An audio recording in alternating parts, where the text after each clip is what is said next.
Lee pledged the additional funding in a speech at the Organization of African Union headquarters in the Ethiopian capital, Addis Ababa.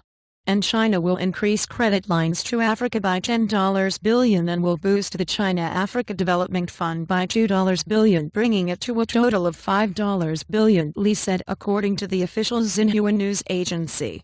He provided no details of the time frame. And Lee depicted a dream that all African capitals are connected with high-speed rail, so as to boost Pan-African communication and development, the report said. As China has advanced technologies in this area, Lee said China was ready to work with Africa to make this dream come true. And China will also offer $10 million in aid for wildlife protection, Lee added, for a part of the world where the Chinese appetite ivory and rhino horns have driven some species to the brink of extinction. And it is Lee's first visit to Africa since he became premier last year, and follows on from a trip to the continent by President-elect Jinping in March 2013, when he renewed an offer of $20 billion in loans to Africa between 2013 and 2015. And Lee said that the new $10 billion credit line would be on top of the existing $20 billion already offered, the China News Service reported. And Chinese officials said last week that Lee's trip, which also takes in oil-rich Nigeria and Angola, would not simply be for energy deals, and Beijing will be seeking to help boost African living standards.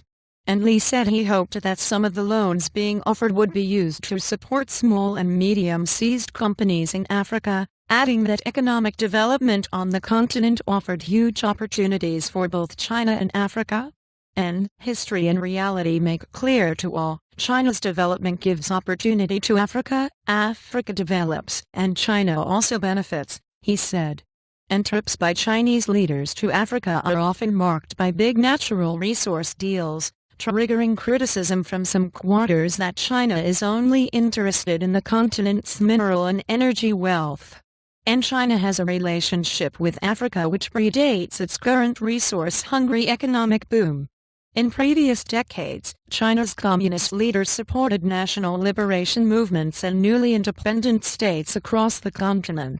And Africans broadly see China as a healthy counterbalance to Western influence, but, as ties mature, there are growing calls from policymakers and economists for more balanced trade relations. And this version of the story corrects the figure for wildlife aid in the fifth paragraph. Earlier state media reports put the figure at $100 million, but transcript of speech puts figure at $10 million. And, reporting by Ben Blanchard, editing by Simon Cameron.